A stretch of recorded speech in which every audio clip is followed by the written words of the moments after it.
Chapter 2. The Fall of House DeVir.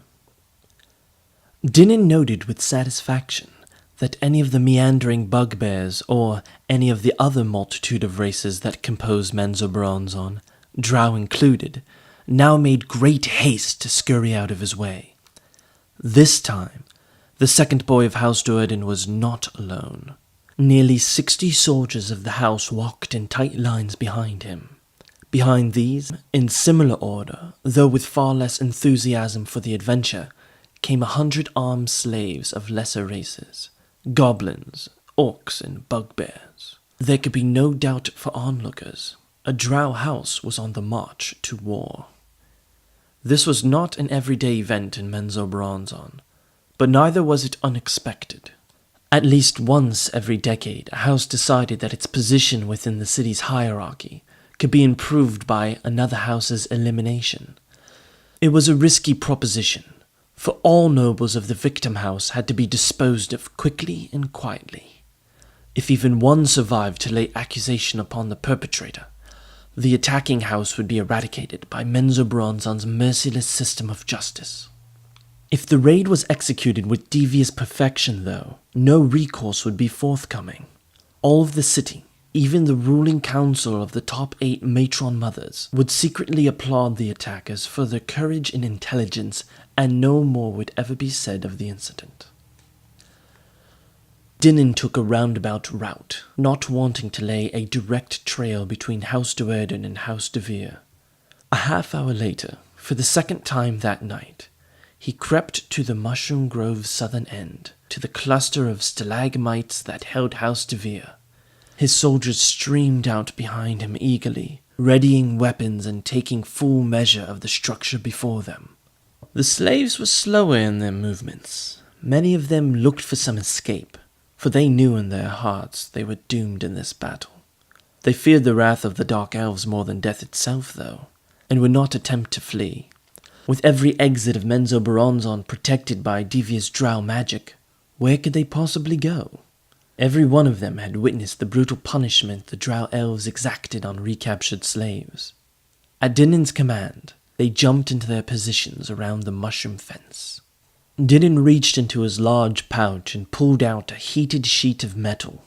He flashed the object brightened in the infrared spectrum 3 times behind him to signal the approaching brigades of Zaknafein and Risen. Then, with his usual cockiness, Dinnan spun it quickly into the air, caught it, and replaced it in the secrecy of his heat-shielding pouch.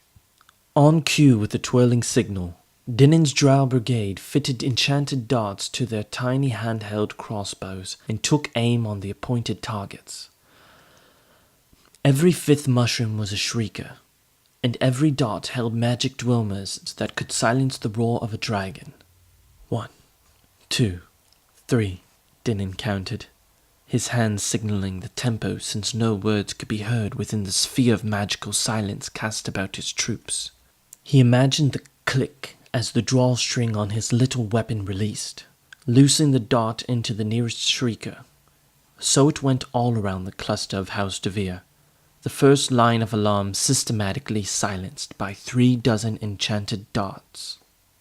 Halfway across Menzoberranzan, Matron Malice, her daughters, and 4 of the house's common clerics were gathered in Loth's unholy circle of 8.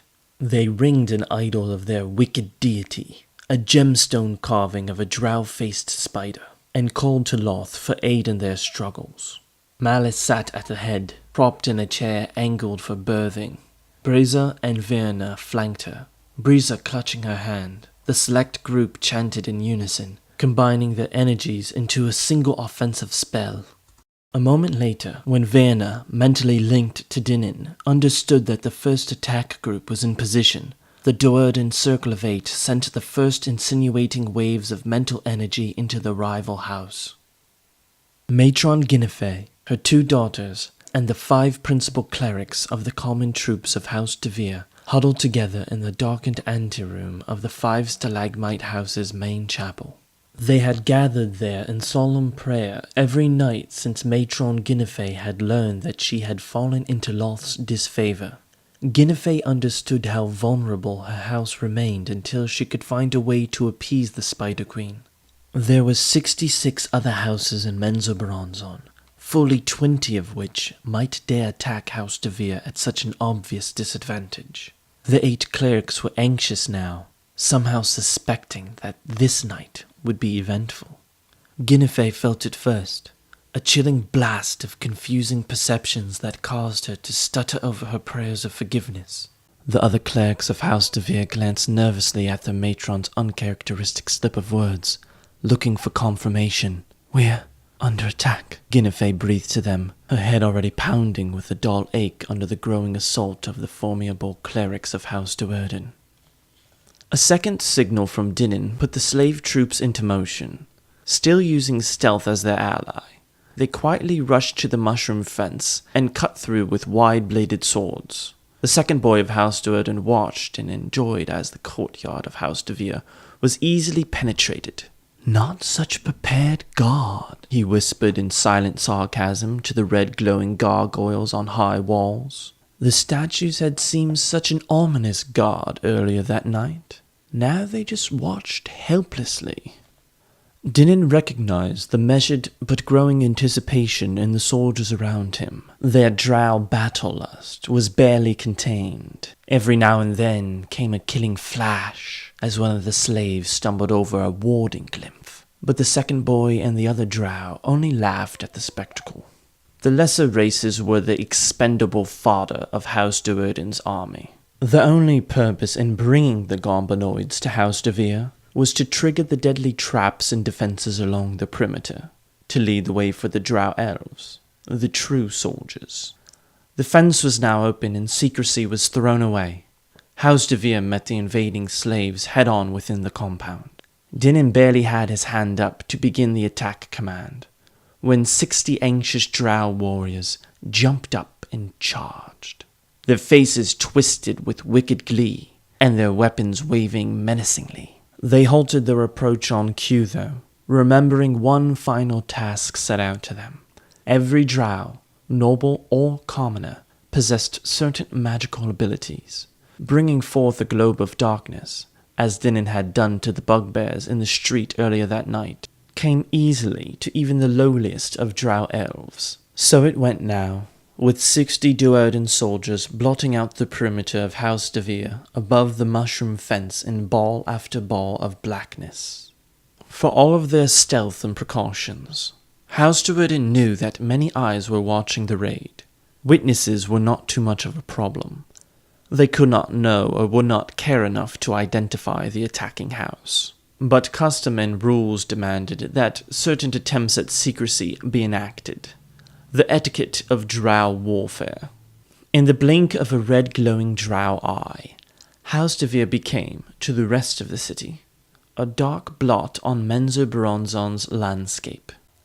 Risen came up behind his youngest son.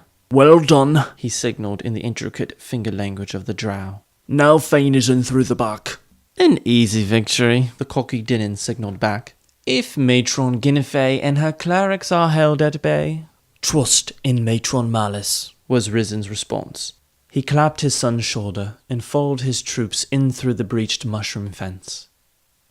High above the cluster of House DeVir, Zaknafein rested comfortably in the current arms of Briza's aerial servant, watching the drama unfold. From this vantage, Zak could see within the ring of darkness, and could hear within the ring of magical silence. Dinin's troops, the first drow soldiers in, had met resistance at every door, and were being beaten badly. Now Fein and his brigade, the troops of House Duerden most practiced in the ways of wizardry, came through the fence at the rear of the complex. Lightning strikes and magical balls of acid thundered into the courtyard at the base of the DeVir structures, cutting down Duerden fodder and DeVir defenses alike. In the front courtyard, Risen and Dinin commanded the finest fighters of House Duerden. The blessings of Loth were with his house, Zak could see when the battle was fully joined, for the strikes of the soldiers of House Duerden came faster than those of their enemies, and proved more deadly. In minutes, the battle had been taken fully inside the 5 pillars. Zak stretched the incessant chill out of his arms and willed the aerial servant to action. Down he plummeted on his windy bed, and then he fell free the last few feet, to the terrace along the top chambers of the central pillar. At once, 2 guards, one a female, rushed out to greet him. They hesitated in confusion, though, trying to sort out the true form of this unremarkable grey blur. Too long. They never heard of Zaknafein Duerden. They didn't know death was upon them. Zak's whip flashed out, catching and gashing the female's throat, while his other hand walked his sword through a series of masterful thrusts and parries that put the male off balance. Zak finished both in a single, blurring movement, snapping the whip-entwined female from the terrace with a twist of his wrist, and spinning a kick into the male's face that likewise dropped him to the cavern floor. Zak was then inside, where other guards rose up to meet him, but fell at his feet. Zak slipped along the curving wall of the stalactite tower, his cooled body blending perfectly with the stone. Soldiers of House DeVir rushed all about him, trying to formulate some defense against the host of intruders who had already won out the lowest level of every structure and had taken 2 of the pillars completely. Zak was not concerned with them. He blocked out the clanging ring of adamantite weapons, the cries of command, and the screams of death, concentrating instead on a singular sound that would lead him to his destination, a unified, frantic chant. He found an empty corridor covered with spider carvings and running into the center of the pillar. As in House Duerden, this corridor ended with a large set of ornate double doors, their decorations dominated by arcane forms. "This must be the place," Zak muttered under his breath, fitting his hood to the top of his head. A giant spider rushed out of its concealment to his side. Zak dove to his belly and kicked out under the thing, spinning into a roll that plunged his sword deep into the monster's bulbous body. Sticky fluids gushed out over the weapon master, and the spider shuddered to a quick death. "Yes," Zak whispered, wiping the spider juices from his face. "This must be the place." He pulled the dead monster back into its hidden cubby and joined the thing, hoping that no one had noticed the brief struggle. By the sounds of ringing weapons, Zak could tell that the fighting had almost reached this floor. House DeVir now seemed to have its defenses in place, though, and was finally holding its ground. "No, Malice," Zak whispered, hoping that Brizza, attuned to him in the meld, would sense his anxiety. "Let us not be late." Back in the clerical anteroom of House Duerden, Malice and her subordinates continued their brutal mental assault on the clerics of House DeVir. Loth heard their prayers louder than those of their counterparts, giving the clerics of House Duerden the stronger spells in their mental combat. Already they had easily put their enemies into a defensive posture. One of the lesser priestesses in DeVir's Circle of 8 had been crushed by Brizza's mental insinuations, and now lay dead on the floor, barely inches from Matron Guinever's feet. But the moment had slowed suddenly, and the battle seemed to be swinging back to an even level. Matron Malice, struggling with the impending birth, could not hold her concentration, and without her voice, the spells of her unholy circle were weakened. At her mother's side, powerful Brizza clutched her mother's hand so tightly that all the blood was squeezed from it, leaving it cool, the only cool spot on the laboring female to the eyes of the others. Brizza studied the contractions in the crowning cap of the coming child's white hair, and calculated the time to the moment of birth. This technique of translating the pain of birth into an offensive spell attack had never been tried before except in legend, and Brizza knew that timing would be the critical factor. She whispered into her mother's ear, coaxing out the words of a deadly incantation. Matron Malice echoed back the beginnings of the spell, sublimating her gasps and transforming her rage of agony into offensive power.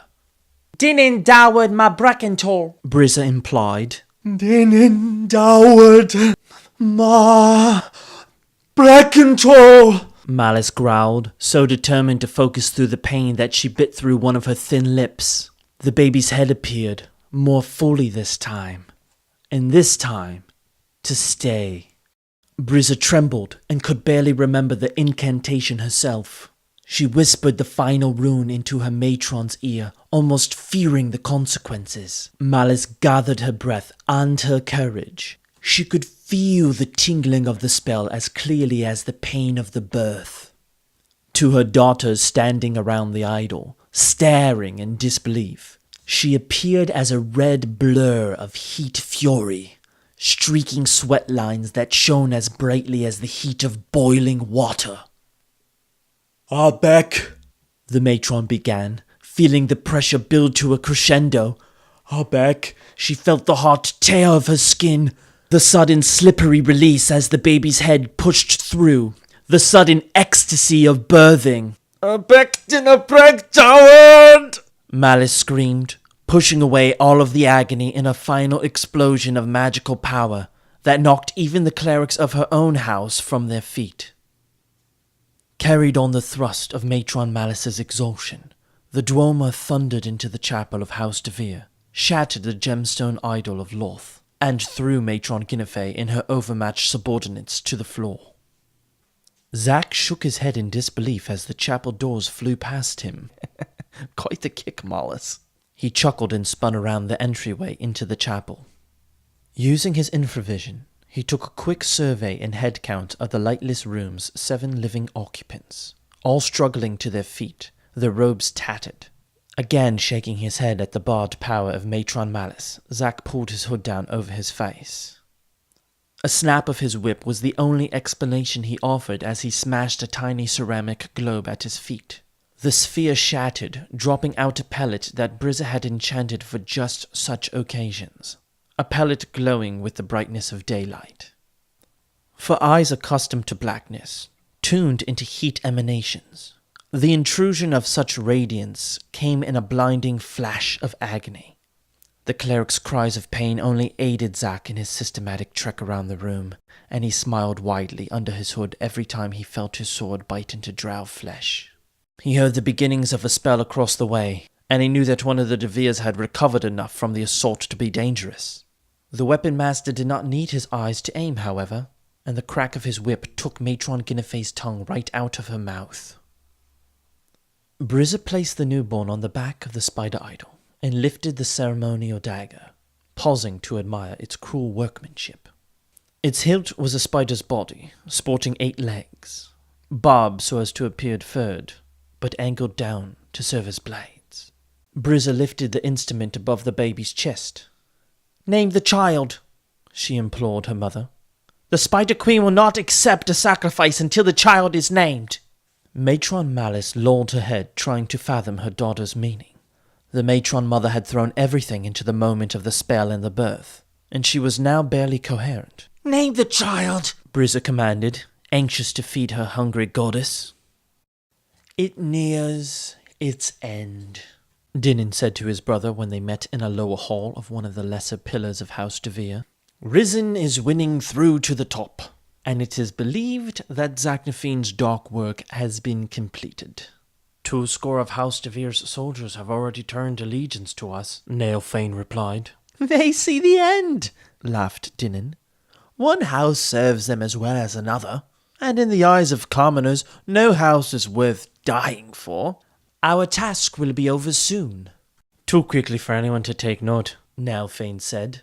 "Now to Erden, Diarmon na Shez Baranon is the 9th house of Men's Operonson, and DeVir be damned." "Alert!" Dinan cried suddenly, eyes widening in feigned horror as he looked over his brother's shoulder. Nailfein reacted immediately, spinning to face the danger at his back, only to put the true danger at his back. For even as Nailfein realized the deception, Dinan's sword slipped into his spine. Dinan put his head to his brother's shoulder and pressed his cheek to Nailfein's, watching the red sparkle of heat leave his brother's eyes. "Too quickly for anyone to take note," Dinan teased, echoing his brother's earlier words. He dropped the lifeless form to his feet. "Now Dinan is elder boy of House Duerden, and Nailfein Be damned. Drist, breathed Matron Malice. The child's name is Drist. Brizza tightened her grip on the knife and began the ritual. Queen of spiders, take this babe, she began. She raised the dagger to strike. Drist Do'Urden, we give you in payment for our glorious victory. Wait, called Maya from the side of the room. Her melding with her brother Nalfane had abruptly ceased. It could only mean one thing. Nalfane is dead, she announced. The baby is no longer the third living son. Vienna glanced curiously at her sister. At that same instant that Maya had sensed Nalfane's death, Vienna, melded with Dinin, had felt a strong emotive surge. Elation? Vienna brought a slender finger up to her pursed lips, wondering if Dinin had successfully pulled off the assassination. Brizza still held the spider-shaped knife over the babe's chest, wanting to give this one to Loth. We promised the Spider Queen the third living son, Maya warned, and it has been given. But not sacrificed, argued Brizza. Vienna shrugged at a loss. If Loth accepted Nelfine, then he has been given, to give another might evoke the Spider Queen's anger. But to not give what we had promised would be worse still, Brizza insisted. Then finish the deed, said Maya. Brizza clenched down tight on the dagger and began the ritual again. Stay your hand, Matron Malice commanded, propping herself up in the chair. Loth is content. Our victory is won. Welcome, then, your brother, the newest member of House Do'Urden. Just a male, Brizza commented in obvious disgust, walking away from the idol and the child. Next time, we shall do better, Matron Malice chuckled, though she wondered if there would be a next time. She approached the end of her 5th century of life, and drow elves, even young ones, were not a particularly fruitful lot. Brizza had been born to Malice at the young age of 100, but in almost 4 centuries since, Malice had produced only 5 other children. Even this baby, Drist, had come as a surprise, and Malice hardly expected that she would ever conceive again. Enough of such contemplations, Malice whispered to herself, exhausted. There will be ample time. She sank back into a chair and fell into fitful, though wickedly pleasant, dreams of heightening power. Zaknafein walked through the central pillar of the DeVir complex, his hood in his hand and his whip and sword comfortably replaced on his belt. Every now and then a ring of battle sounded, only to be quickly ended. House Do'Urden had rolled through to victory. The 10th house had taken the 4th, and now all that remained was to remove evidence and witnesses. One group of lesser female clerics marched through, tending to the wounded Do'Urdens and animating the corpses of those beyond their ability, so that the bodies could walk away from the crime scene. Back at the Do'Urden compound, those corpses, not beyond repair, would be resurrected and put back to work. Zack turned away with a visible shudder as the clerics moved from room to room, the marching line of Do'Urden zombies growing ever longer at their backs. As distasteful as Zaknafein found this trope, the one that followed was even worse. The Do'Urden clerics led a contingent of soldiers through the structure, using detection spells to determine hiding places of surviving DeVirs. One stopped in the hallway just a few steps from Zack. Her eyes turned inward as she felt the emanations of her spell. She held her fingers out in front of her, tracing a slow line, like some macabre divining rod, toward drow flesh. In there, she declared, pointing to a panel at the base of the wall. The soldiers jumped to it like a pack of ravenous wolves, and tore through the secret door. Inside a hidden cubby huddled the children of House DeVir. These were nobles, not commoners, and could not be taken alive. Zack quickened his pace to get beyond the scene, but he heard vividly the children's helpless screams as the hungry Do'Urden soldiers finished their job. Zack found himself running now. He rushed around a bend in the hallway, nearly bowling over Dinin and Risen. Now Fane is dead, Risen declared impassively. Zak immediately turned a suspicious eye on the younger Duerden's son. "I killed the DeVir soldier who committed the deed," Dinan assured him, not even hiding his cocky smile. Zak had been around for nearly 4 centuries, and he was certainly not ignorant of the ways of his ambitious race. The brother prince had come in defensively at the back of the lines, with a host of Duerden soldiers between them and the enemy. By the time they even encountered a drow that was not of their own house, the majority of DeVir's surviving soldiers had already switched allegiance to House Duerden.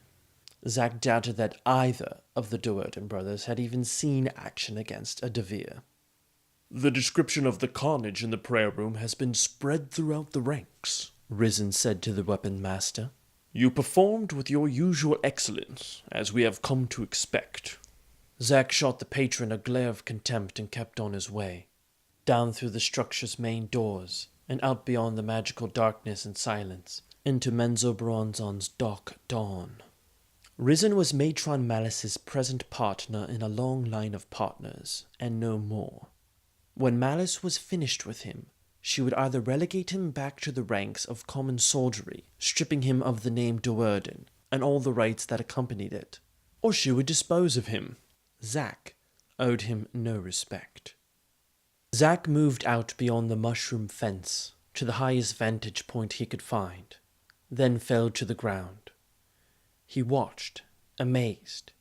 A few moments later, when the procession of the Duerden army, patron and son, soldiers and clerics, and the slow-moving line of 24 drow zombies made its way back home. They had lost and left behind nearly all of their slave fodder in the attack, but the line leaving the wreckage of House DeVir was longer than the line that had come in earlier that night. The slaves had been replaced twofold by the captured DeVir slaves, and 50 or more of the DeVir common troops, showing typical drow loyalty, had willingly joined the attackers.